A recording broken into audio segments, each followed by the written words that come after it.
Национальный центр «Россия» – пространство гордости за свою страну и людей, которые в ней живут. Аналогов ему в мире нет. Здесь работает постоянная экспозиция «Путешествие по России». Это наглядная демонстрация достижений нашей страны в прошлом и настоящем. С момента открытия Национального центра в ноябре 2024 года прошло более 10 выставок. Мы сотрудничаем с лучшими производителями страны. В универмаге «Россия» можно найти продукцию, созданную руками и сердцем. В гастрономических рядах представлены кухни народов России. Через вкус можно многое узнать о стране, ее традициях и культуре. Национальный центр – это сотни культурных, образовательных, деловых и международных событий, важных для всего мира. Мы соединяем сердца на первом, единственном в мире свадебном фестивале. Это бережное сохранение традиционных семейных ценностей. Мы бережно храним память о подвигах героев и объединяем людей со всех уголков России, создавая живую связь прошлого, настоящего и будущего. Особое внимание уделяем молодежи и развитию их профессиональных навыков.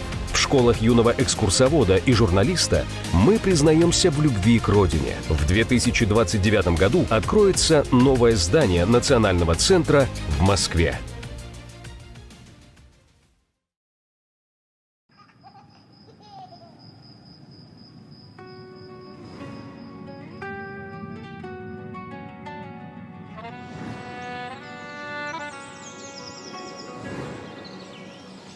С чего начинается Родина? С картинки в твоем букваре, с хороших и верных товарищей, живущих в соседнем дворе. А может, она начинается с той песни, что пела нам мать, с того, что в любых испытаниях у нас никому не отнять. С чего начинается Родина? Заветной скамьи у ворот, с той самой березки, что в поле под ветром склоняясь растет. А может, она начинается с весенней запевки скворца, из этой дороги проселочной, которой не видно конца. С чего начинается Родина? С окошек горящих вдали, со старой отцовской буденовки, что где-то в шкафу мы нашли. А может, она начинается со стука вагонных колес, из клятвы, которую в юности ты ей в своем сердце принес. С чего начинается Родина?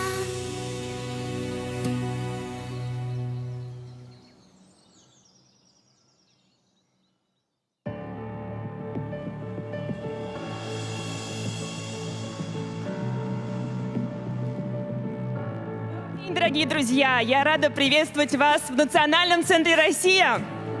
Сегодня мы с вами поговорим о том, как наша страна формирует технологический суверенитет и уверенно движется к научно-технологическому лидерству. Мы обсудим прорывные направления от авиации и судостроения до систем накопления энергии и станкостроения. Наша цель — показать и рассказать, как промышленность и наука работают вместе, чтобы обеспечить нашей стране сильные позиции в глобальной экономике. И, конечно же, мы будем говорить о главном. О чем?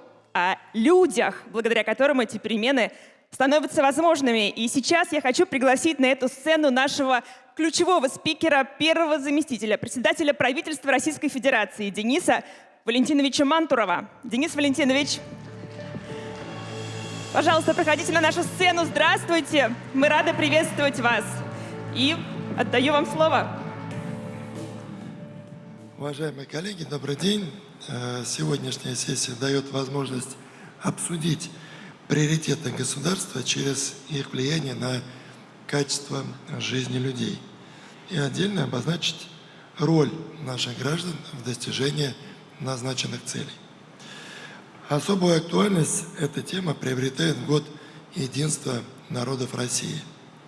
Сплоченность нации, ее культурное разнообразие и общая ответственность за будущее создают прочную основу для развития нашей страны. Позволяют объединять знания, опыт и созидательную энергию миллионов специалистов и тысяч трудовых коллективов. Говоря о технологическом суверенитете, обычно мы имеем в виду способность самостоятельно выпускать продукцию, необходимую экономике, социальной сфере. Делать это с опорой на собственные технологии, сырье, материалы и комплектующие. Но главный смысл этой работы всегда заключается в повышении комфорта и благополучия и безопасности человека. Именно такая логика лежит в основе всех национальных проектов. В частности, это касается укрепления технологической базы здравоохранения. Российские предприятия и научные институты формируют полный цикл разработки и производства сложной медицинской продукции. Расширяется выпуск оборудования для диагностики, реабилитации, кардиохирургии, лечения хронических заболеваний. Создаются новые радиофармпрепараты и стратегически значимые лекарства. В центре этой масштабной работы потребность пациента и доступность высокотехнологичной медицинской помощи по всей стране.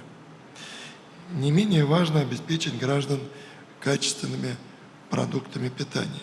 Для этого промышленность совершенствует сельскохозяйственную технику, продукцию пищевого машиностроения и агрохимии. Новые возможности для селян открывают беспилотные технологии, развитие точного земледелия и биоэкономики. В сочетании все это повышает производительность труда, сокращает издержки аграриев и в конечном итоге усиливает продовольственную безопасность нашей страны. Еще одно измерение технологического суверенитета – это мобильность людей и связанность огромной территории нашей Родины. Ключевое значение здесь имеет создание современного флота гражданской авиации. Сегодня эта программа переходит в практическую плоскость. По самолету Ил-114-300 мы начинаем первые поставки. Разворачивается серийное производство обновленного Ту-214. И на финальном этапе находятся испытания и сертификация МС-21 и Суперджета. Эта линейка позволит гибко строить маршруты любой протяженности и расширять региональное авиасообщение. Параллельно набирает обороты и пассажирское судостроение.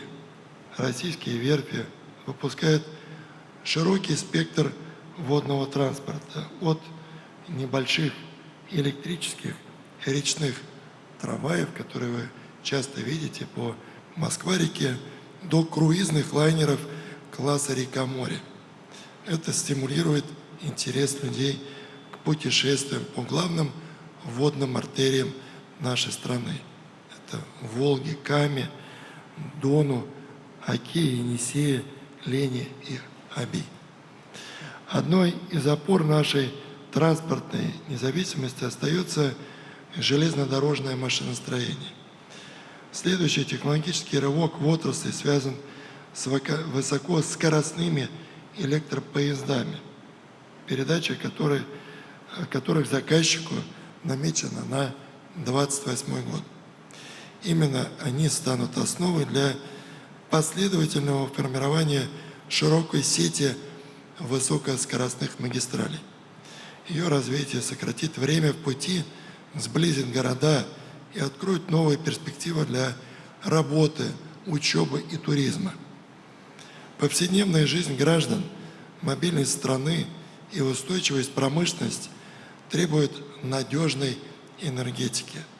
Особое значение здесь имеет расширение серийного выпуска отечественного оборудования для генерации, включая газовые турбины большой мощности. Одновременно развивается возобновляемая энергетика и система накопления. Традиционно фундаментальную роль для России играет атомный сектор, где акцент сделан на строительстве новых энергоблоков, малых атомных электростанций и создании уникального замкнутого топливного цикла. За всеми этими инженерными успехами стоят не абстрактные мегаватты, а тепло и свет в домах, бесперебойная работа больниц, школ и предприятий. Технологический суверенитет сегодня невозможен без современной космической инфраструктуры. В текущем году мы начали практическую реализацию национального проекта «Космос», который охватывает интернет, спутниковую связь и навигацию, а также дистанционное зондирование Земли и метеорологические сервисы.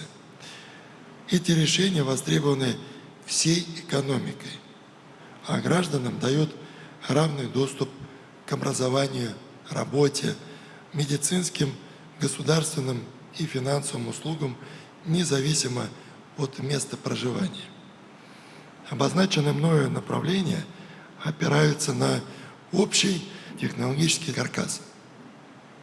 Его формируют станкостроение, робототехника, микроэлектроника, новые материалы и продукция химического комплекса. Зрелость этих отраслей определяет потолок возможностей обрабатывающей промышленности, а также качество и конкурентоспособность российских товаров.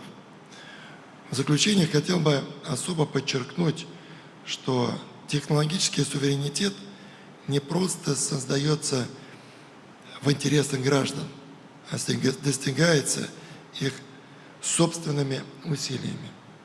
Поэтому развитый человеческий капитал является неотъемлемой частью нашей независимости. Это ученые и исследователи, конструкторы и инженеры, технологи, мастера и наладчики, сборщики и испытатели, специалисты в лабораториях и проектных бюро, у станков, производственных линий и на полигонах. Именно эти люди являются главной созидательной силой нашей Родины. Их знания, таланты и ежедневный труд превращают научные идеи в серийную продукцию, а масштабные проекты в реальное улучшение качества жизни миллионов наших граждан. Уважаемые коллеги, рассчитываю, что сегодня вы обменяетесь мнениями, идеями, и в полной мере мы смогли бы задействовать потенциал наших людей в решении задач технологического суверенитета. И по итогам диалога сформируете конкретные предложения для правительства, которые мы обязательно рассмотрим и будем обязательно использовать в работе. Желаю вам плодотворной работы и успехов. Спасибо за внимание. Уважаемый Денис Валентинович, спасибо вам огромное, что приняли участие в нашей встрече сегодняшней. Мы вас благодарим. Денис Валентинович задал очень важный вектор нашего сегодняшнего разговора, обозначил много тем и направлений, о некоторых из них мы поговорим подробнее, о некоторых, потому что нам, согласитесь, тогда не хватит, наверное, и дня. А мы продолжаем наш разговор. Я приглашаю сейчас на сцену первого заместителя, председателя Комитета Государственной Думы по экономической политике Дениса Борисовича Кравченко.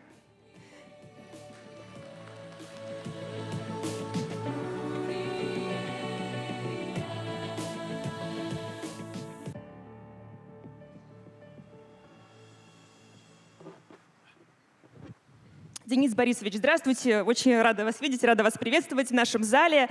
Насколько я знаю, вы по образованию, по первому, инженер. И вообще очень много внимания сейчас уделяете подготовке кадров.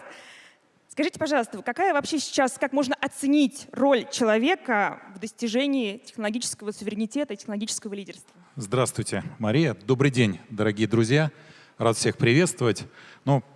Очень интересно выступать после нашего первого вице-премьера Дениса Валентиновича Мантурова, с которым мы тесно достаточно взаимодействуем. И те сферы, которые он перечислил, те направления, которые сегодня обсуждались при подготовке нашего пленарного заседания, это и судостроение, и беспилотные системы, это и космическое направление, микроэлектроника и другие, или, например, сельское хозяйство и технологии, которые сегодня внедряются в сельском хозяйстве, все это невозможно без людей.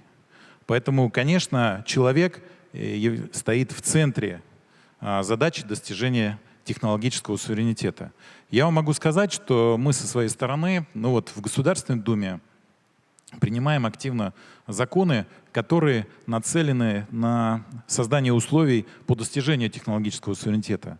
Мы только за последний год-полтора приняли важнейший, большой системный закон о технологической политике в Российской Федерации, который, я уверен, займет очень важную нишу, так же, как когда-то, 10 лет назад, мы принимали федеральный закон о промышленной политике. Ну и, конечно, например, закон о поддержке малых технологических компаний. Все это очень важно с самого начала создавать условия для самореализации наших талантливых ребят. Это первое. Второе, отдельная тема, которой мы уделяем внимание, это кадры для технологического суверенитета.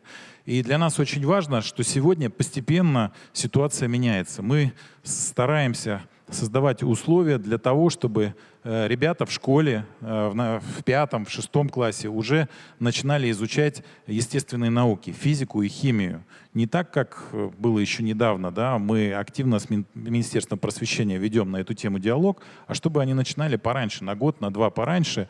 Да, мы не хотим их напрягать, запугивать формулами, но это должно быть такое в формате опытов и так далее, то, что вызывает интерес, вовлечение. И тогда мы рассчитываем, что ребята на подходе к ОГЭ, а потом единого государственного экзамена, не будут бояться сдавать эти важные для любого инженера или технолога предметы. Ведь нам очень важно создать как можно большую воронку, чтобы большее количество ребят стремились получать инженерное образование, чтобы как можно больше ребят шло в науку, в инженерию и в те отрасли, о которых говорил сегодня Мантуров и которые мы сегодня с вами упомянули. И здесь на самом деле очень важно, что за последние несколько лет ситуация постепенно меняется. Вот я ехал сегодня, когда на нашу встречу, я позвонил 2 ректорам ведущих технических университетов нашей страны, больших, Бауманки и Политеха Питерского, и спросил, как ситуация с поступлением. Усредню немножко, да, в среднем на одно место сегодня претендует от 6 до 8 человек на инженерные специальности. Средний балл на инженерные специальности вырос за последние 3-4 года в среднем на 5. Например, в Бауманку это 90,5 балла, да, а в Политехе это 89 уже. Очень важно, что мы видим сегодня переток интереса абитуриентов от IT-специальности к инженерным направлениям. Все это должно создать фундамент для технологического лидерства нашей страны. И на следующем этапе нам, во-первых, необходимо у университетов более практикоориентированное давать образование, которое являлось бы смешанным таким, да, чтобы можно было практические навыки получать во время обучения еще на тех или иных предприятиях. Вот, например, у нас в Подмосковье огромная агломерация. У нас только ракетно-космических предприятий больше десятка, где работает почти 40 тысяч человек. Или атомной промышленности предприятий, где работает больше 25 тысяч человек. И ведущие университеты, вот, например, физтех, ректор которого, уважаемый, находится сегодня в первом ряду, наверное, он расскажет про свои...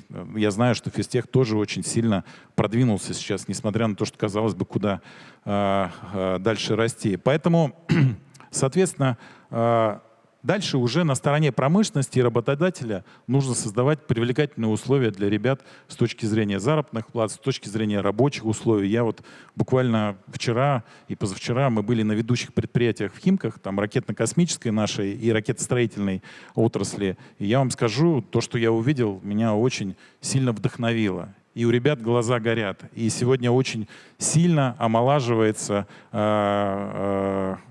кадры или сотрудники наших предприятий. Нам важно их не только привлечь, но и удержать.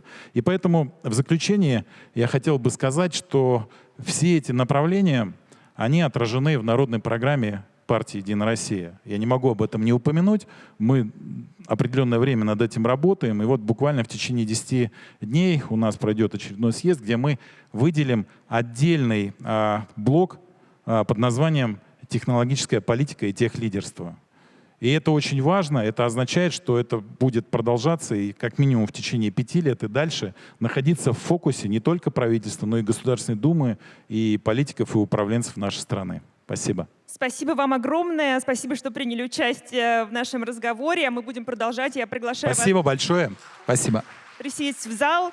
И, конечно, очень много сегодня делает государство для развития инженерного, технического образования. Это программа профессионалитета и передовые инженерные школы, и кампусы мирового уровня, о которых сегодня мы уже тоже говорили. Ну, а мы продолжаем наш разговор, и наша следующая тема — это фундамент, это научно-технологическое лидерство. Но перед тем, как мы начнем этот разговор, я хотела бы передать слово своему коллеге, соведущему, который работает в этом зале, Иван Карпов. Добрый день, дорогие друзья. Здравствуйте, Марина. Радостно вас всех видеть. И прежде чем мы приступим к первой теме, мы хотели бы вас немножко в нее вовлечь. У вас есть вот такие потрясающие браслеты. У всех есть на руках. У меня есть несколько утверждений. Я их буду называть, а ваша задача поделиться ощущениями. Как вы думаете, это правда или ложь, то, что я вам говорю? Для этого нужно выбрать цвет на этом браслете. Сделать это очень просто. Нужно нажать один раз, и ваш браслет станет красным. Если вы считаете, что утверждение, которое я называю, является ложным, то вы на этом шаге останавливаетесь. И если вы считаете, что то, что я говорю, это правда, нажимаете еще раз, он становится зеленым. И поднимаете браслет с вашим вариантом ответа вверх. Для того, чтобы в конце выключить браслет, чтобы он нам не мешал дальше продолжать нашу программу, можно долго зажать, и он погаснет. Итак, если все готовы, у всех получается, давайте попробуем, понажимаем, поподнимаем вверх, посмотрим, как у кого горит.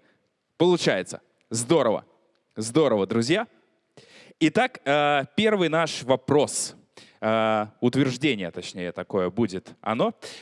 Правда ли, что российская компания стала рекордсменом по количеству поднятых одновременно в воздух беспилотников? Как вы считаете, правда это или ложь? Если правда, нажимайте, чтобы был зеленый цвет. И если считаете, что это ложь, нажимайте, чтобы был красный цвет. Можно поднимать смелее, не бойтесь, это не экзамен. Мы не будем вас ругать и ставить оценки. Ну, смотрите, я считаю, что большинство считает, что это правда. Есть и скептики, конечно, но, безусловно, правы те, кто говорит, что это правда. В 2020 году российская компания подняла в воздух более 2000 беспилотников одновременно. Марина, предлагаю об этом и поговорить. Спасибо большое, Ваня, спасибо огромное, зал. И я хочу с вами поделиться небольшим секретом до начала нашей сегодняшней встречи, нашего мероприятия, глава компании, которая установила вот этот рекорд в 2020 году, рассказал, что компания готовится к новому рекорду. И это ли не тот самый путь к технологическому лидерству? Двигаться, не останавливаться на месте и стремиться к новым победам. Вообще, научно-технологическое лидерство — это же не только про открытия, но и про то, как эти открытия превращаются в реальные продукты, рабочие места, экспортные позиции. Сегодня на нашей сцене лидеры технологических компаний, которые создают будущее, создают это наше завтра, уже сегодня и уже сейчас. Я приглашаю на эту сцену Линник Светлану Анатольевну, генерального директора Пегас Агро. Пожалуйста, аплодисменты. И Степанова Павла Викторовича, генерального директора Геоскан Москва. Добро пожаловать.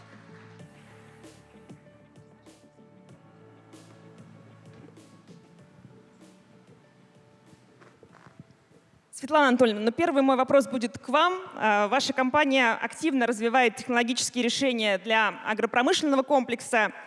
Расскажите, пожалуйста, как современные технологии вот прямо сейчас уже меняют сельское хозяйство и какие решения вы считаете наиболее важными и наиболее перспективными в этой отрасли? Добрый день, друзья. Здравствуйте, Мария. Большое спасибо за интересные вопросы. Сейчас я постараюсь в своем выступлении дать максимально развернутый ответ. Вы можете обратить внимание на видеоролик и познакомиться немножечко с нашим предприятием, с продукцией, которую мы производим. Я представляю отрасль сельхозмашиностроения. Мы производим самоходные сельскохозяйственные машины, которые вносят тем или иным способом удобрения в почву и осуществляют химзащиту растений. То есть все то, что кормит растение, питает и защищает его от вредителей, это вот осуществляется с помощью нашего инструмента. И действительно, на сегодняшний день сельское хозяйство является одной из самых высокотехнологичных отраслей. Мы с вами ежегодно видим этому подтверждение, слышим, вернее, с экранов телевизора. Слышим цифры, да. Слышим цифры рекордов, о которых о рекордных урожаях рапортуют аграрии. И, конечно, они предъявляют очень высокие требования к нам, к производителям сельскохозяйственной техники, потому что обеспечить эти урожаи необходимо каким-то инструментом. Инструмент должен соответствовать современным реалиям. То есть это и эффективность, и надежность, и высокая производительность, и бережное отношение к почве, потому что вы понимаете, что почва — это тот ресурс, который мы должны оставить в качестве наследия своим детям. И в сегодняшних сложных условиях еще звучит от нас к нам такое пожелание: а сделайте еще так, уважаемые машиностроители, чтобы ваша техника, которую вы производите, помогала нам экономить, снижать себестоимость обработки гектара. Вот нашей компании удалось создать уникальную машину, аналогов в мире которой нет по сию пору. И я даже могу утверждать, что мы стали основателями нового направления в сельхозмашиностроении. Это создателями многомодульных мультифункциональных машин. Вы знаете, что у нас на стыке все открытия происходят, на стыке наук, на стыке технологий, на стыке отраслей. И вот здесь мы тоже не стали исключением. Так получилось, что основная инженерно-конструкторская группа у нас это выпускники Куйбышевского авиационного института, университета аэрокосмического Самарского. И нас никто не учил делать сельхозтехнику. Нас учили делать самолеты. Достаточно долго мы на самолетах собственного производства осуществляли авиахимработы. И в какой-то момент у нас родилась амбициозная задача придумать машину, которая по производительности не будет уступать самолетам, но будет лишена ее недостатков. Это высокая стоимость авиационного топлива, высокая квалификация пилота, погодные условия, ряд других моментов. И вот на среднем слайде вы видите картиночку, маленькая такая машинка. Это велосипед в мире опрыскивателей. Она была придумана в далеком 2010 году. И по сути давление ее на почву — это меньше, чем давление человеческой ноги. То есть она очень легкая. Мы привнесли в сельхозмашиностроение такое понятие культура веса. Если вы придете в поле, посмотрите там многотонные агрегаты, которые ездят по полю, утюжат, создают плужную подошву, уплотняют почву, вредят, скажем так, нашей земле. И вот такая вот машинка, легенькая, велосипедик такой пришел. Сейчас, конечно, он трансформировался. Идея оказалась настолько хороша, что... Так, следующий слайд почему-то не работает. Ага.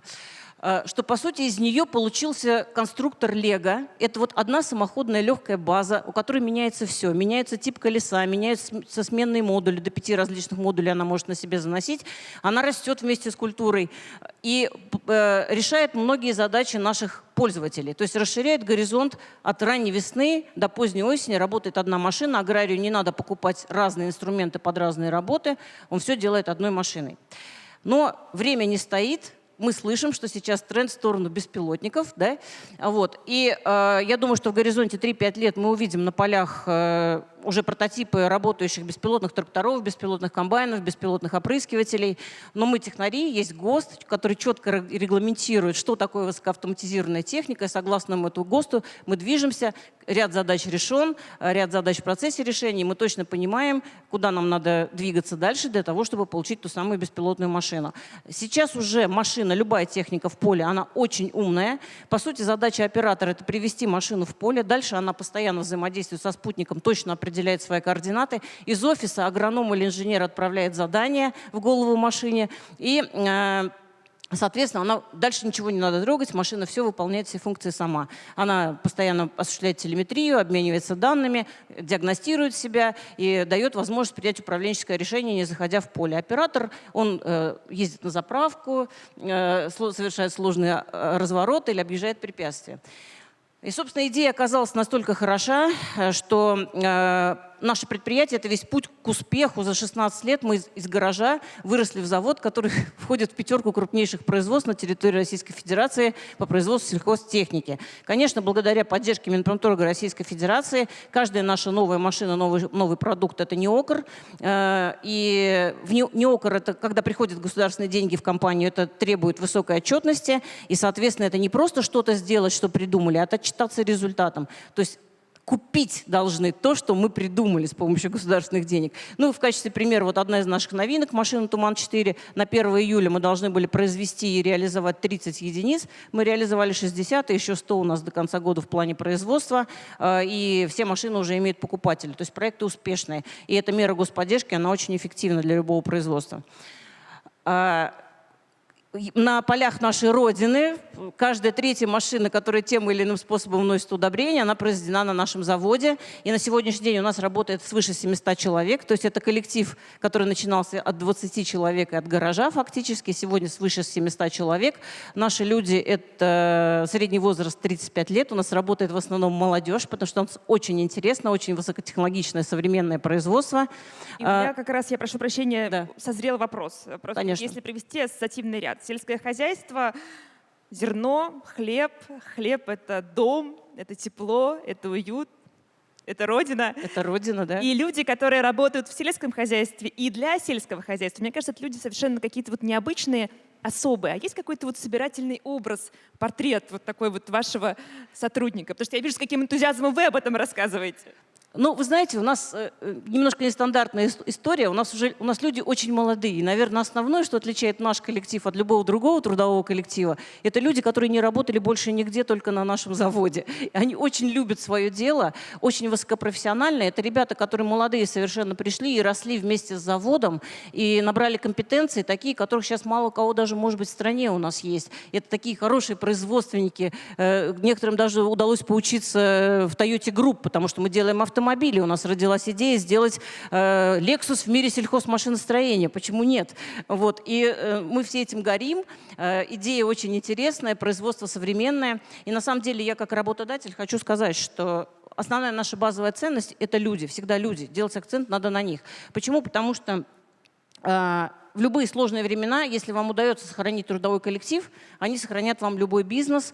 Ну, а что нужно, чтобы молодежь привлечь на работу и сохранить ее? Интересная работа, хорошие условия труда, достойная заработная плата, хороший социальный пакет. Все это мы обеспечиваем. На сегодняшний день, вот в прошлом году такая радость у нас случилась, наша продукция нашего предприятия включена в список обязательный для изучения в аграрных вузах. На сегодняшний день в 12 аграрных вузах страны открыты классы, где изучают нашу технику, и мы пошли несколько глубже. В Самарской области с помощью Минсельхоза мы открыли на базе средней школы 2 аграрных класса для тех детей, которые уже в школе понимают, что они хотят связать свою жизнь с сельским хозяйством. Но мне бы хотелось завершить, наверное, словами, может быть, Генри Форда, который говорит: «Один я могу многое, а вместе мы можем все». берегите ваших людей. Спасибо. Спасибо большое, это точно. Мне кажется, лучше не скажешь, потому что вместе мы действительно можем все. Павел Викторович, я рада вас видеть. Мы с вами неоднократно встречались и на выставках «Сделано в России», и здесь, в Национальном центре «Россия». Потому что Геоскан — это один из лидеров в сфере беспилотных авиационных систем и геоинформационных технологий. Вы очень активно сейчас развиваете космическое направление. Как технологии, которые вы создаете, которые вы развиваете, помогают разным отраслям экономики, потому что для многих вы работаете? Добрый день, дорогие друзья. Рад всех приветствовать. Вы знаете, действительно, технологии — это то, что мотивирует нашу команду. И сегодня, представляя аэрокосмический кластер, я понимаю ту ответственность, которую мы несем на своих плечах. И с самого начала работы вообще всей нашей группы компаний мы поставили себе задачу, ориентир не копировать чужие решения, не интегрировать какие-то разработки. Мы создаем полностью свои решения. И этот вызов, который мы ставим перед своей командой, часто на уровне невозможности исполнения. Но именно он мотивирует наших ребят, наших разработчиков, программистов, конструкторов создавать те технологические прорывы, которых мы достигаем. И по сути для нас это в свое время определило наш трек, траекторию дальнейшего развития и создания продуктов. Мы более 15 лет назад начали с беспилотной аэрофотосъемки, создания цифровых копий отдельных объектов, двойников городов, либо целых регионов. И наши инженеры решили не останавливаться на достигнутом. Мы решили оцифровывать не только поверхность Земли, мы решили посмотреть вглубь Земли. И именно так с помощью наших инженеров и разработчиков была создана беспилотная геологоразведка. Вот вы сейчас можете видеть, как это происходит, когда с помощью беспилотников для добывающих компаний исследуются и ищутся подземные ископаемые, такие как золото, такие как кимберлит, редкоземельные металлы. И это, конечно же, меняет во многом целые отрасли. Ну или вот другой пример, который возник из одной технологии, когда возникает другая технология. Один из наших студентов, Иван, который занимался разработкой образовательных беспилотников, робототехники, решил поэкспериментировать и запустить в небо 3, 5, 10. И дальше это уже доросло до 1000 беспилотников. И сегодня технологический рекорд, один из них, которых мы достигали в свое время, был реализован, когда 1000 дронов летают сейчас на 4 континентах, более 300 проектов уже выполнено на сегодня, и это стало серьезным таким коммерческим продуктом, проектом, который интересен не только в России, но и за рубежом. Использование этой технологии для групповых полетов дронов, показывания символов, образов, флагов, празднования, привлечения внимания к различным фестивалям, мероприятиям. Это вот то, что создают инженеры и разработчики, часто не ожидая, что проект будет создан сам по себе. В 2020 году нам поступило предложение, как часто бывает неожиданно, сделать образовательный CubeSat. Это маленький спутник, который дает возможность провести исследователям какие-то практические эксперименты. Это исследовательский проект, и за эти 5 лет мы уже запустили на орбиту 17 спутников и привлекаем активно к исследованию космоса нашу молодежь, наших молодых ребят. Буквально в этом году будет запущена группировка по дистанционному зондированию Земли. То есть эти данные, которые будут получаться с помощью спутников, как раз и необходимы в экономике и для сельского хозяйства, для прогнозирования урожая, для предотвращения лесных пожаров, экологических последствий и так далее, и так далее. То есть все это технологически становится тем усиливающим фактором, который развивает нашу экономику и, по сути, дает возможность технологического развития. И всегда, когда мы говорим о технологиях, мы задаем себе вопрос, вот как вы думаете, а кто будет эти технологии создавать? Кто их будет развивать? И часто готового инженера, который способен делать этот рывок технологически, сложно найти в рынке. И спрос на них очень большой. Действительно, сегодня говорилось о том, что инженерное образование становится крайне интересным и важным. И именно это и стало фокусом для всей нашей команды. Мы понимаем, что люди — это наша ключевая ценность. Это наш, по сути, капитал человеческий, который дает возможность продвигать и развивать наши решения вперед. И в своей работе мы именно поэтому и создали образовательную линейку Геоскан Пионер, которая позволяет школьникам студентам колледжа, обучаясь у себя в школе, в университете, либо в колледже, получать возможность исследовать робототехнику, ошибаться, делать новые алгоритмы, разрабатывать новые конструкции. Это то, что позволяет максимально близко приблизиться к взрослым задачам инженеров. У меня вопрос в связи с этим. Вот вы сказали, что Иван, я так понимаю, ну, студентом был, когда придумал всю эту историю. А не страшно давать какую-то вот ответственность, право принимать решения молодым ребятам? Ну, вроде вот опыта нету, какого-то, может быть, жизненного такого правильного опыта нету. Вы знаете, не страшно и наоборот интересно. Как раз наши молодые инженеры и разработчики создают проекты, продукты, о которых не думают взрослые инженеры. Еще один пример. Кирилл Стариков, это тоже наш сотрудник, который приходил стажером в шоу дронов в своем студенческом еще периоде.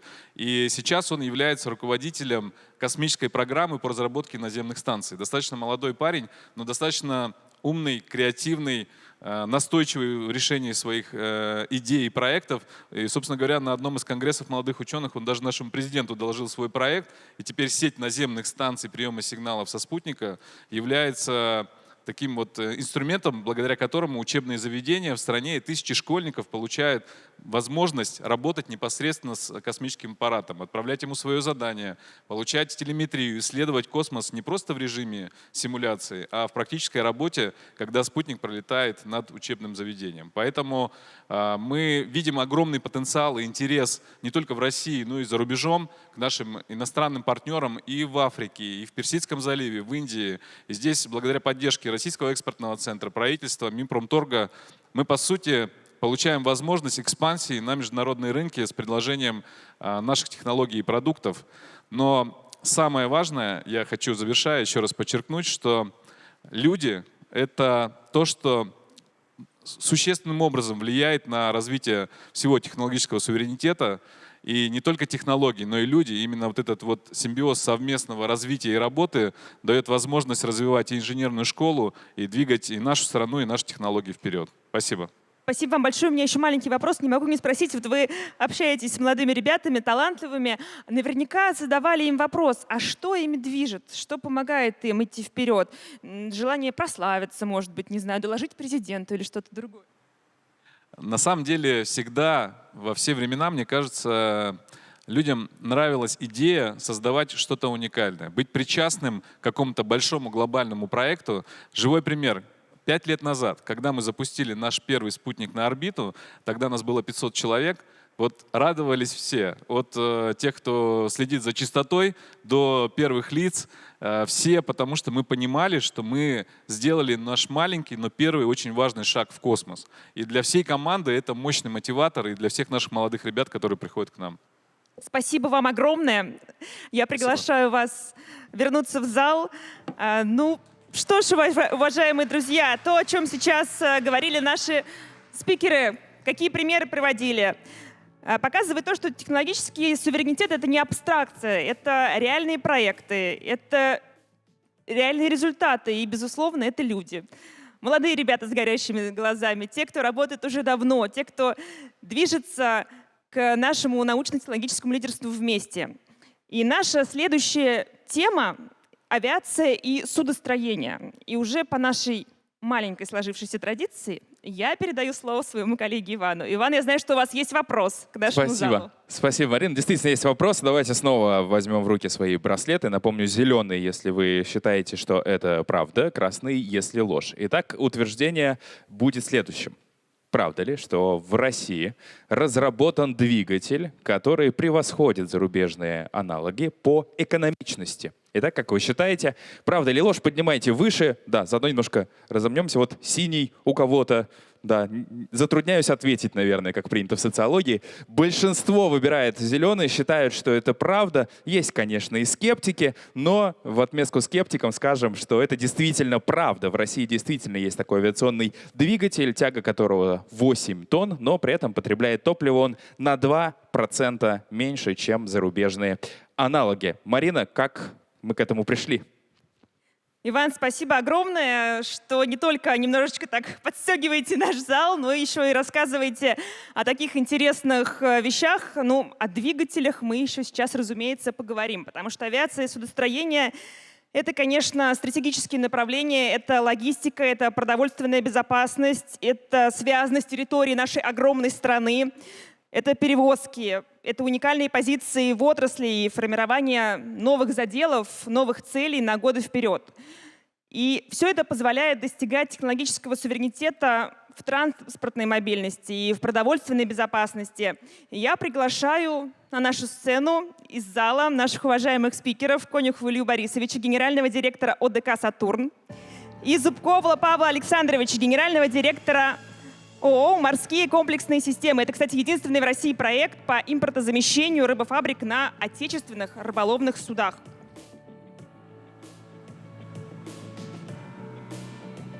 Здравствуйте, я очень рада вас видеть. Илья Борисович, первый мой вопрос будет к вам.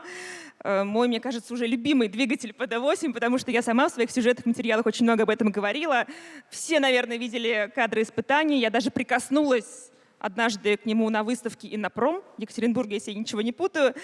ПД-8, какие задачи он решает и вообще какое имеет значение для авиационной отрасли импортозамещения? Да. Добрый день, уважаемые друзья, коллеги. Мария, добрый день. В целом, конечно, задача, она очень понятная. Это обеспечение пассажиропотока, перевозок, транспортная доступность, решение задач, которые поставлены президентом и первым вице-премьером для обеспечения, по сути дела, пассажиропотока страны. На сегодняшний день, когда зарубежные воздушные суда, так скажем, потихонечку там уходят из оборота, нам нужна своя техника. И это очевидно сегодня. На сегодняшний день сколько самолетов, да, мы готовим к сертификации, какие-то уже прошли сертификацию. Сейчас Сухой Суперджет 100 и МС-21 готовятся к проведению сертификации. Сегодня Денис Валентинович об этом сказал. На самом-то деле двигателисты, они поддерживают и обеспечивают самолеты, да, тем, чтобы они могли летать. Все просто. Что за этим стоит? Ну, стоит большая работа, о которой я сегодня хотел немного сказать, немного рассказать про наш проект. Что он из себя включает и какова роль на самом деле человека в этом отношении, да, человека-специалиста, конструктора, технолога, производственника. Их вклад в этот проект, это, конечно, заслуживает большого внимания и на чем строится наша работа. Вот я хотел сегодня, если можно, там поставить слайды, да, они доступны, презентацию. Я бы вам помогла, но я, к сожалению, не умею пользоваться этой штучкой. Так. Сейчас чуть позже, я думаю, что запустят слайды, а мы пока продолжим. Хорошо. Значит, ну, я начну с того, что 2019 год, конец, да, 2019 года, когда мы начали проект ПД-8, мы еще, в принципе, не знали, что произойдет в 2022. Да? Мы начинали потихоньку, там, да, вот, рассчитывали на то, что мы сделаем этот проект, там, возможно, с применением какого-то международного опыта и прочее. Да? Настал 2022 год, который определил в целом контур, наверное, и профиль этого проекта, когда мы реально ощутили задачу и ее реализовали, эту задачу импортозамещения. На текущий момент времени ПД-8 — это абсолютно российский двигатель, абсолютно импортозамещенный, который на сегодняшний день сертифицирован. В июне мы получили сертификат типа и далее уже готовим серийные поставки. На текущий момент мы начали серийное производство этого двигателя, и первые 2 двигателя ПД-8 мы поставили сегодня уже заказчику. Что за этим стоит? За этим стоит, конечно, там кропотливая работа. Это работа и инженеров, конструкторов, технологов, это работа институтов, это работа металловедческих институтов, работа металлургических предприятий. И за всеми этими компетенциями, за всем этим опытом стоит, по сути дела, человек. Конечно, компетенция, опыт, вклад человека в проект, за всем этим стоит на сегодняшний день человек. Что мы вкладываем в понятие человека, как мы его готовим, это же очень важно на сегодняшний день. Специалист, он сразу не приходит, его нужно воспитывать. Сегодня одной из ключевых наших задач, которые мы смотрим, это воспитание поколения специалистов. как это происходит? Уже на стадии школьной скамьи, можете себе представить, да, мы в школах организуем инженерные классы, которые популяризируют наше направление, нашу продукцию, наш подход, нашу работу. И уже ребята со школьной скамьи начинают понимать и готовиться потихонечку. То есть мы вот эту вот профориентационную воронку готовим уже со школьной скамьи. Порядка там 10 школ по городу Рыбинску уже сегодня оснащены такими инженерными классами, и ОДК «Сатурн» помогают именно этому воспитанию. И подумать только, да, там в городе Рыбинске, в котором 180 тысяч населения, и 14 тысяч из них работают на ОДК «Сатурн», и здесь вот именно воспитывается технологическое отношение к труду, технологическое лидерство. Дальше мы не оставляем в покое школьников. Мы работаем в 9-10 классах с ними в учебном центре, уже на предприятии, где применяем навыки и потихонечку переходим от вот этих вот полусказочных там явлений, да, которые представляются уже к натуральным каким-то осязаемым вещам. И дальше уже это поступление в вуз. Мы очень плотно работаем с вузом, мы вовлечены в передовую инженерную школу. В конце августа мы готовимся к закладке первого камня образовательного кампуса у нас на территории города. Это, конечно, все при поддержке правительства и президента Российской Федерации. Это все привносит в нас потенциал разработки. И каково внимание, там, как еще привлечь, вот каждый год, да, мы наших первоклашек, работников завода и города, мы чествуем, я их лично поздравляю, и дарим такой маленький сувенир, который кажется, на первый взгляд, может быть, не такой достаточно условной, мультяшной вещью. Да? Это книга. Эта книга, каждый раз она новая. В какой-то год это книга про лопатку, турбины низкого давления, да, или компрессора, которая вот в сказочном... Заманиваете. Да, именно так. Да, в какой-то момент это профессия, то есть мы первоклашкам даем вот это вот представление, уже прививаем вот это вот настроение, да, отношение к инженерии, к труду, к отрасли, вот уже сейчас, к промышленности. И еще одно. Мы проект сделали, конечно, не сами. Мы не ОДК, там, да, вот, не ОДК. Вся кооперация, которая сегодня географию имеет просто сумасшедшую по стране, это 100 тысяч вовлеченных на сегодняшний день людей, которые работали над проектом. Порядка 100 тысяч. Это понятно, что интегратор — это ОДК. Понятно, что вовлечены, да, вот мы можем перелистнуть уже слайд, если можно. Да, понятно, что это государственная корпорация Ростехконтур, много предприятий входящих, но и за пределами корпорации Ростех вся страна участвовала в этом проекте. Еще раз, это вся металлургия, производство, это институты, это все, это соисполнители, вот это все, это же люди. Это люди, и это и есть технологический суверенитет, когда мы страной можем создать двигатель авиационный для гражданского применения, сами, одни, без никого. Нет ни одной такой страны в мире, если не ошибаюсь, кто бы сделал это в одиночку. Да, именно так. И я бы хотел еще сказать о том, что сегодня на самом деле ни одна страна в мире не делает этого. Мы оказались в такой ситуации, и на самом деле она сподвигает нас вперед, к движению вперед, к технологическому прорыву. И на сегодняшний день, если говорить о том, что PD-8 похож на САМ-146 и также предназначен для оснащения SJ New, а впоследствии ремоторизации сухой Суперджет 100, да, они похожи, но они принципиально разные двигатели. Почему? Да потому что на сегодняшний день двигатель PD-8 сделан абсолютно из российских материалов. Это абсолютно новая технология. Нам пришлось в стадии разработки с институтами и с металлургическими предприятиями, по сути дела, развивать и осваивать абсолютно новые материалы. Это спасибо вам огромное. У меня к вам будет короткий такой относительный вопрос, не про технологии. Мне кажется, что возрождение основ авиастроения — это, как сказать, восстановление какой-то исторической справедливости, да, истории наших праотцов. Например, моя бабушка во времена Великой Отечественной войны работала на авиационном заводе, будучи ребенком, к слову. И вот какие у вас были эмоции и эмоции вашей команды, ваших сотрудников, когда вы поняли, что да, получилось, сделали?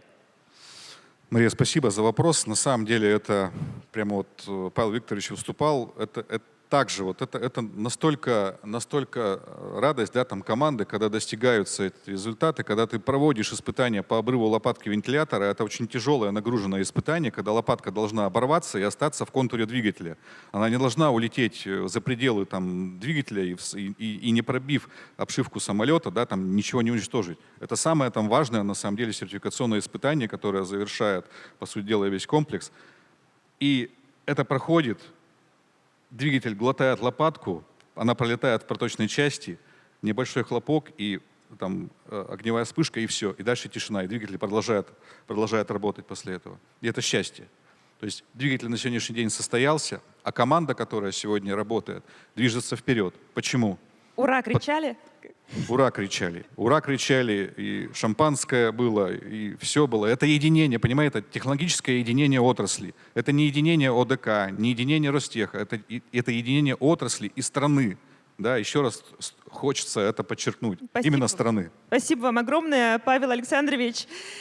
Мой вопрос к вам. Ваш проект единственный в России по импортозамещению рыбофабрик на отечественных рыболовных судах. Вообще расскажите, в чем уникальность этого решения и как это стало возможным? Как у вас это получилось? Добрый день, друзья, коллеги. Добрый день, Мария. Спасибо за вопрос. Ну, я хотел бы немножко, знаете, начать с другого. Вот я, сидя в зале и вот сейчас, вот, находясь здесь, думаю, я прошел вот 90-е годы, закончил военно-механический институт, легендарный институт в Ленинграде, и прошел, вот, знаете, тот момент, когда промышленность была не нужна.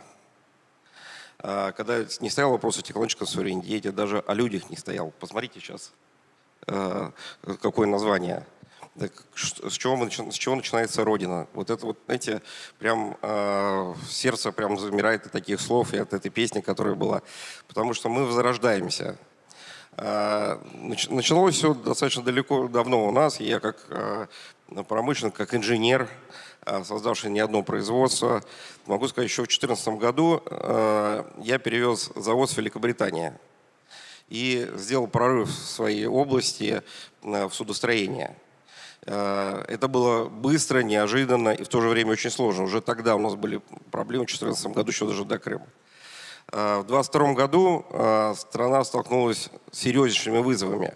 Представляете, вот мы настроились на работу с партнерами зарубежными, да, вот страна, и вдруг эти партнеры нас обманывают и предают, и не поставляют, не делают поставки даже оплаченного оборудования, в том числе и для рыбопромысловой промышленности, для рыбаков, рыболовов. И стоял вызов, что делать дальше. Мы сразу приступили в своей части в работе по импортозамещению, ускорились, причем в разработке мы постоянно велись, тут мы максимально ускорились. И нас еще поддержало Министерство промышленности и торговли. И нам надо было в сжатые сроки за 2 года сформировать целую рыбофабрику. Представляете, что такое рыбофабрика? Это фабрика, которая перерабатывает рыбу. От момента ее как поймали, дальше ее перерабатывают, и уже в конечный продукт замораживают и прямо можно потребителю передавать. Это серьезная техника. Знаете, когда я брался, честно говоря, вот был какой-то небольшой страх, что а вдруг не получится. И мне помогли мои коллеги, молодые ребята. Вот здесь, кстати, руководитель инженерного центра, который, ему, наверное, было чуть больше 35 лет, когда он взялся за эту работу создать инженерный центр и пригласил очень много молодых ребят. И я вспомнил себя, закончивший военмех, институт. Когда мы вышли, у нас глаза горели, мы хотели создавать, творить. Что такое инженер?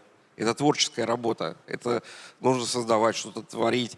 И популяризация инженеров, профессии инженеров, технологов, конструкторов – это очень важный элемент в нашей стране, потому что это действительно технологическая безопасность, и это люди. И вот эти молодые ребята создали вот рыбофабрику. Знаете, вот момент, когда вот запуска, тоже вы сказали, глаза горят. Мы запускали испытательный центр уникальный в России, потому что негде испытывать были рыбофабрики, мы ее собрали.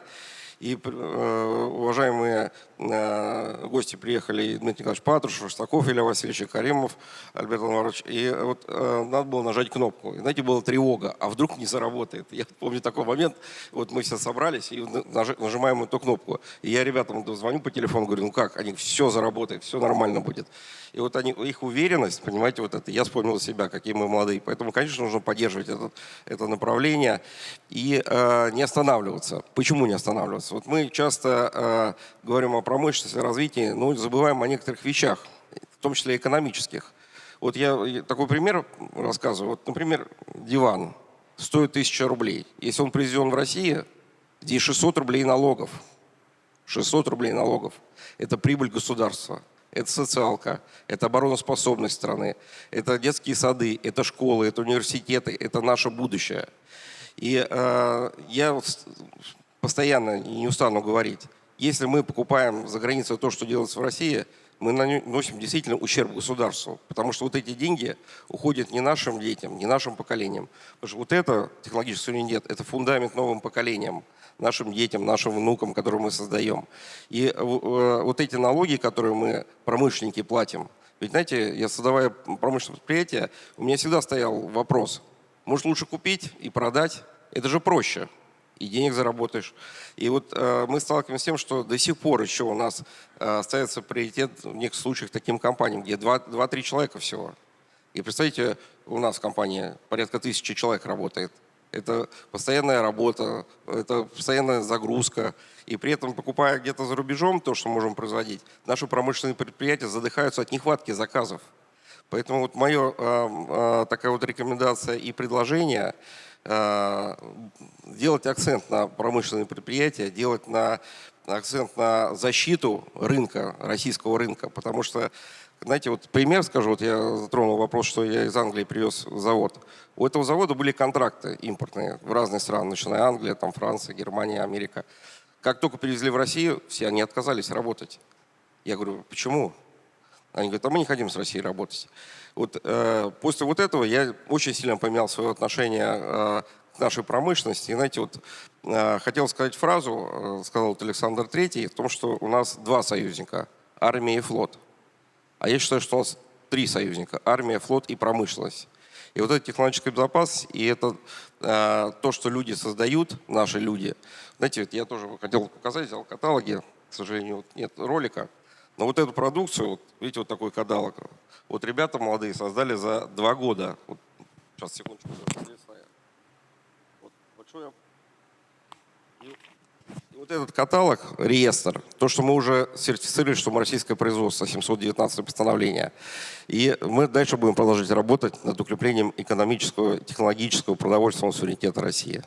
Спасибо. Спасибо вам большое. Я тоже хочу закончить на такой ноте. Мне кажется, что если сейчас обращаться, если бы вы обратились к тому парню, который выходил с горящими глазами, к себе, к юному, что вы его не подвели. Спасибо вам огромное. Я приглашаю вас в зал. Спасибо вам большое, Илья Борисович, Павел Александрович. Конечно, развитие авиации и судостроения — это не только про технику, это про экономику целых регионов. Мы видим, как технологии позволяют повышать отпускную способность, снижать издержки, повышать безопасность. Ну и вообще нельзя не отметить еще поддержку государства в части промышленности, потому что это, конечно, и гранты, это субсидии, это механизмы, которые позволяют обеспечить спрос, это налоговые льготы. А мы тем временем переходим к нашей следующей теме. Это тема возрождения станкостроения. Но перед этим, Иван, как дела? У нас все хорошо. Как у вас дела? Все бодры, веселы, браслеты готовы? Есть еще каверзные вопросы? Конечно. У нас будет провокационный вопрос. Мы перейдем немного от железа к главному. Мы сегодня говорим про людей и сформулируем следующее утверждение следующим образом. Правда ли, что успех предприятия определяется количеством выпущенных станков, а не квалификацией специалистов? Кто считает, что так оно и есть? Зеленый свет. Кто считает, что это совсем не так? красный свет. Ну, мы с вами на одной волне, мы все уже к середине мероприятия понимаем, что мы говорим про людей, поэтому, конечно, правы те, кто выбрал вариант ложь. Действительно, это не просто отказ от формулы, которая нам всем привычна, это новая философия о том, что люди на самом деле, их способности решать сложные задачи имеют большее значение для успеха производства, чем просто валовый продукт. Так ли это? Давайте обсудим дальше. Иван, спасибо огромное. Мне вообще кажется, что в этом вопросе скрыта такая действительно формула, потому что выпускать много-много станков их просто невозможно без квалификации сотрудников. Такой вопрос с подковыркой, как мне кажется. Ну и вообще, если мы переходим к следующей теме, возрождение станкостроения — это основа основ любой промышленной экономики, потому что без станков невозможно выпускать качественную продукцию ни в авиации, ни в энергетике, ни в машиностроении, да в целом вообще ни в любую отрасль, какую ни назови, это легкая промышленность. Без станков ее представить сложно и невозможно. И сегодня мы поговорим о том, как эта отрасль возвращается на траекторию роста и какие технологии определяют ее будущее. Я приглашаю на эту сцену, пожалуйста, приветствуйте Коваль Юрий Павлович, директор Головного центра компетенции станкоинструментальной промышленности МГТУ «Станкин».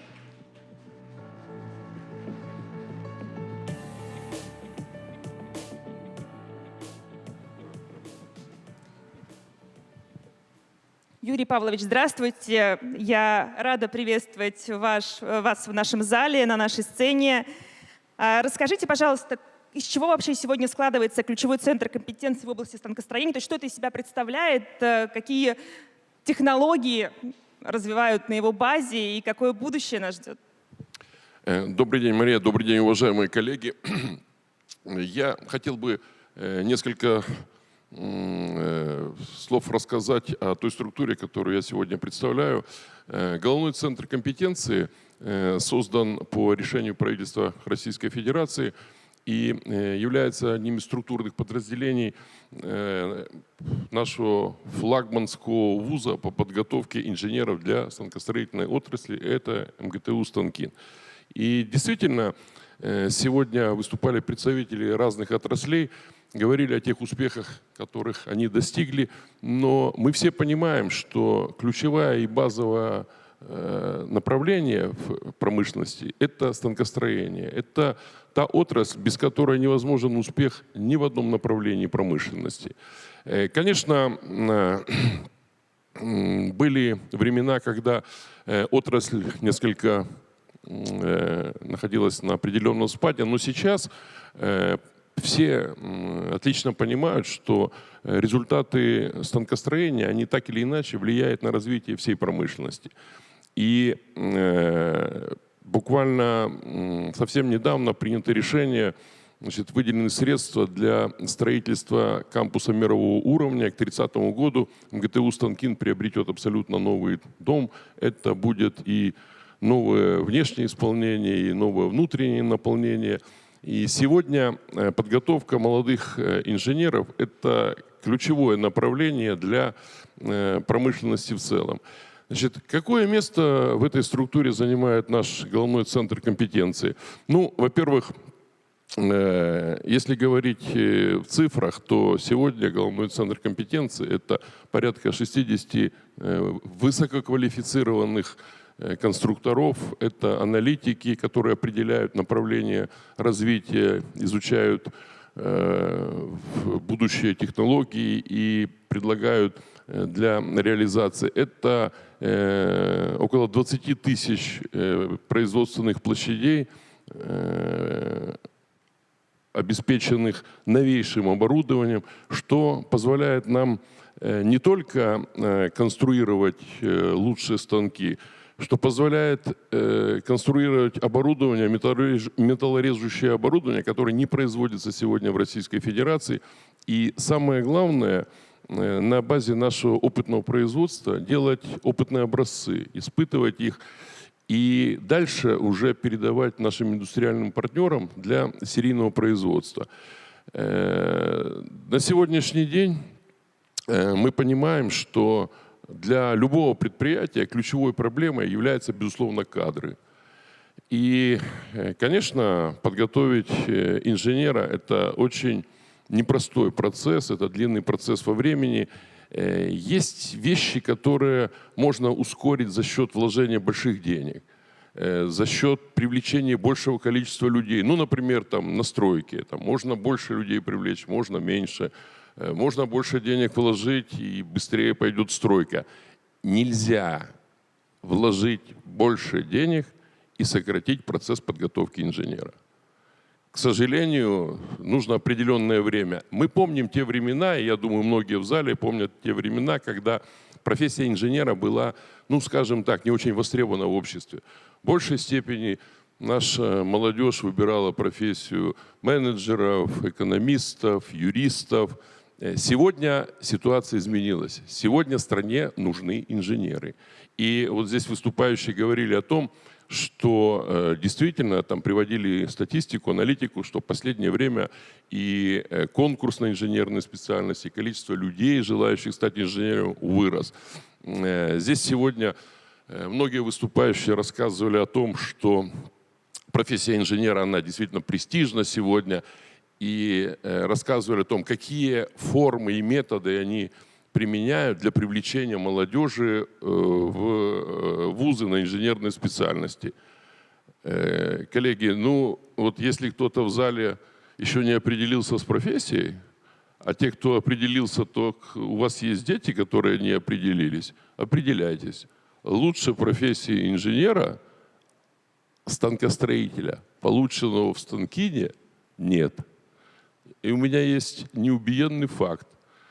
Я думаю, что немногие вузы страны могут похвастаться тем фактом, что 2 их выпускника являлись и являются председателями правительства Российской Федерации. В том числе и нынешний председатель правительства Михаил Ильич Мишустин является выпускником Станкина.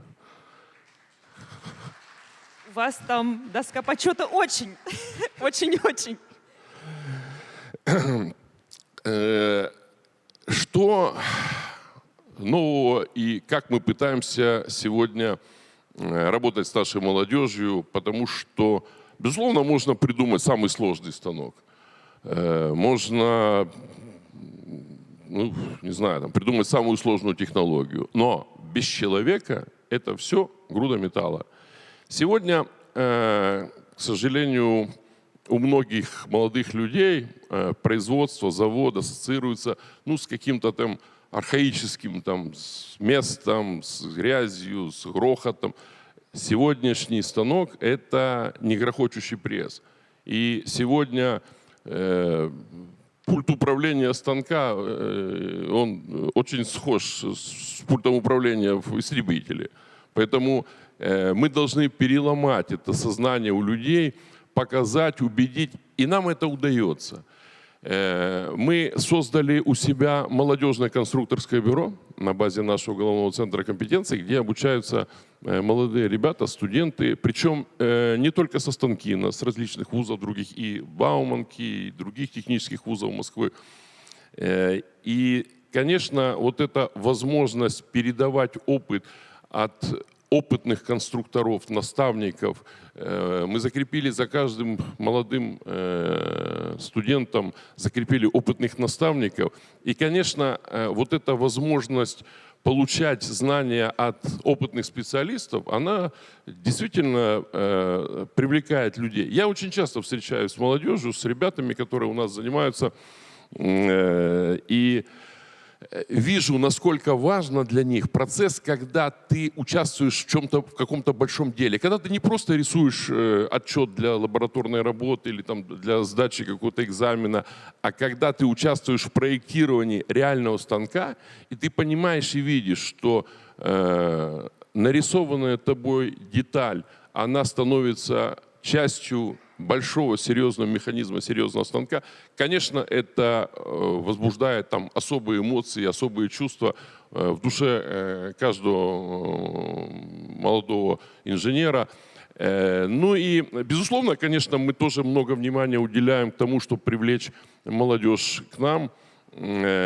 Разные формы и методы используем, тоже работаем со школьниками. Сейчас планируем широкую программу промышленного туризма, Кстати говоря, вот в конце августа мы запускаем брендированный поезд «Стране нужны инженеры».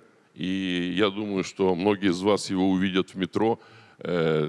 Замечательный такой, мы очень здорово там постарались, чтобы он был привлекательный для молодежи, интересный. Вот с 31 числа по нашей ветке, по серой ветке, по-моему, будет ходить поезд, который запускает головной центр компетенции. Как раз вот «Стране нужны инженеры». Спасибо вам огромное. Юрий Павлович, я вас приглашаю вернуться в зал.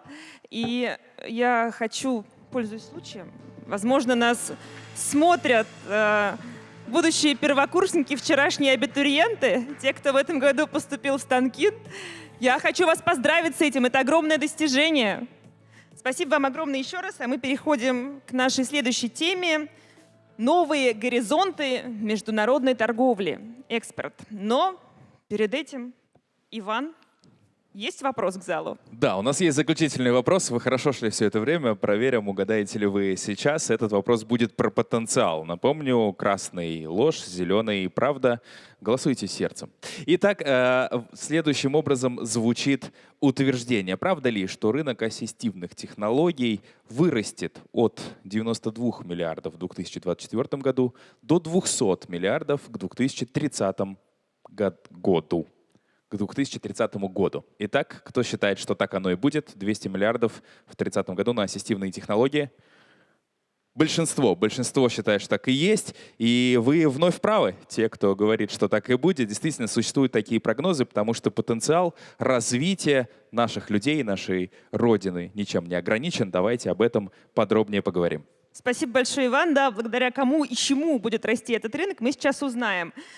Но это завершающий блок нашей сегодняшней встречи, нашей беседы о новых горизонтах международной торговли. И сегодня это, конечно, не только про экспорт товаров, это про экспорт технологий, уникальных компетенций и стандартов. И я приглашаю на эту сцену Викторию Викторовну Ермакову, коммерческого директора по международным продажам группы «Моторика». Виктория Викторовна, здравствуйте. Я рада вас видеть. А я у вас была. Здравствуйте, уважаемые коллеги. Быть у вас на предприятии. Мне очень ответственно заканчивать мероприятие. Да, заканчиваем на такой красивой, яркой ноте. Технологическое лидерство — это, наверное, основа такой международной конкурентоспособности. Вы активно вышли и продаете на экспорт. Расскажите, пожалуйста, благодаря чему это стало возможным и как вообще складывалась эта история моторики? Спасибо большое за вопрос. Уважаемые коллеги, еще раз добрый день. Вы знаете, в ответе в этом вопросе я начну как раз вот с термина «Родина – это люди». Вот моторика – это тоже люди, причем люди непростые, люди с ограниченными возможностями, в свете жизни которых сложилось так, что они потеряли либо руку, либо ногу. И моторика – это люди, которые помогают вот этим вот нашим пациентам вернуть все эти возможности, вернуть им самое главное возможность двигаться, чувствовать, любить, а значит жить. И вот, собственно говоря, через вот этот весь непосредственно такой душераздирающий, наверное, посыл мы и совершаем все те самые достижения, которые у компании есть. Компания уже больше 10 лет на рынке. Представьте себе, с вчерашнего стартапа она превратилась в компанию, уже у которой больше 700 сотрудников и больше 7 миллиардов рублей оборот в год. И самое главное, если вчера это была только Россия, и наши кулибины, наши российские инженеры, моториканцы разрабатывали продукты для локального рынка, то сегодня это уже больше 15 рынков. Собственно говоря, мы растем постоянно. И самое главное, еще такой, наверное, очень важный аспект, что моторика – это не только более 60 видов различных протезов, и самое главное, тоже, чем очень сильно горжусь, я прямо говорю, и у меня прям мурашки от удовольствия, что это единственная компания в мире, у которой есть протезы для детишек с 2 лет. Ребенку очень важно развиваться и не чувствовать никаких дискомфортов в плане своего физического развития. Это и первая компания, наш прорыв большой в области остеоинтеграции, когда, собственно говоря, еще вчерашний пациент, к сожалению, не мог ходить, и сегодня он может двигаться благодаря тем инновационным разработкам, которые делаются в нашей компании. И мы очень сильно поддерживаем технологический суверенитет. Мой предыдущий коллега, предыдущий оратор рекламировал станки. Я могу прорекламировать наш Моториканский университет с государственными лицензиями образования, которое дает наш университет, очень достойное и ценится и в России, и за рубежом. Соответственно, с точки зрения непосредственно вот ближе уже к вашему вопросу международного прорыва, очень важный аспект – это выход на международные рынки не с точки зрения только продать продукт, а продвинуть и научить, и образовывать наших будущих партнеров именно правильному пользованию этим продуктом. Таким образом, вот пример наш, то, что мы делаем в Индии, мы в 2025 году открыли в Индии офис. А сегодня я сейчас здесь с вами, но вот параллельно в этот момент происходит процесс локализации. Мы нашу технологию производства нашего бионического протеза теперь локализуем уже в стране. Индия будет хабом для азиатского рынка. И производство со следующей недели протезов начинается уже в этом регионе. Мы заходим очень мощно, еще раз, мы становимся партнерами для рынка, и мы развиваем этот непосредственно блок, ну, скажем так, уже прочно и навсегда. Что отдельно, наверное, хочется отметить, что развитие международных рынков – это не просто продал туда какой-то продукт, это планомерное обучение, планомерное движение в области соприкосновения и с государственными органами на территории этих стран и становление уже, наверное, такого большого партнерского конгломерата для того, чтобы на постоянной основе развивать эти продажи. Говоря о людях, не могу не отметить, у вас в компании совершенно невероятные амбассадоры, многие из которых, я так понимаю, сотрудники. Да, абсолютно так. Девчонки, которые подбирают себе протез под цвет платья. Вы знаете, среди наших амбассадоров, извините, пожалуйста, есть совершенно потрясающие люди. У нас есть люди, которые снимаются в кино и очень успешно. И у нас есть замечательный парень, который играет на гитаре. У нас есть ребята, которые прошли СВО, и мы этим очень сильно гордимся. И самое главное, что их основная задача – это помочь обычным пользователям пользоваться протезом, не бояться его, а наоборот, только скорее, быстрее научиться, опять-таки повторюсь, чтобы вернуть себе возможность двигаться, чтобы вернуть себе возможность любить, чувствовать и наслаждаться жизнью. А если говорить о качествах, которые присущи этим ребятам, сила духа, здесь все понятно. Вот такое что-то необычное. Может быть, какую-то историю вспомните, связанную с кем-то из ребят, которая вас особенно потрясла. Вы знаете, наверное, в этом отношении у каждого совершенно потрясающая история. Если вы можете себе представить, что в нашем офисе огромное количество картин, которые создаются этими людьми. Вот я вам честно скажу, что я могу нарисовать, ну, наверное, зайчика, ежика, там, ну, может быть, елочку, солнышко, да, это максимум мой. А представьте себе, что человек с помощью протеза рисует такие картины, что Куин же мог бы позавидовать на самом деле. Просто потрясающие вещи. Или еще раз, если, например, допустим, девушку, которая точно так же снимается в кино, она настолько делает это филигранно и настолько красиво, что на самом деле ощущение того, что у нее в этот момент одет протез на руке, даже оно просто отсутствует. Это такая легкость и такое, я не знаю, это, наверное, какое-то волшебство.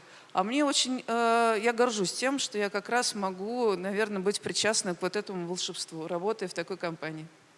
Спасибо большое. И, наверное, важно отметить, что это команда, и это делаете вы вместе. Да, это абсолютно так, это команда. И, пользуясь случаем, я хочу как раз этой команде передать большой-большой привет. Я вас всех очень люблю. Спасибо вам огромное. И на такой, мне кажется, потрясающей ноте я предлагаю нашу встречу завершить. Я подвожу ее к концу. Мы сегодня говорили о технологическом суверенитете, о научно-технологическом лидерстве.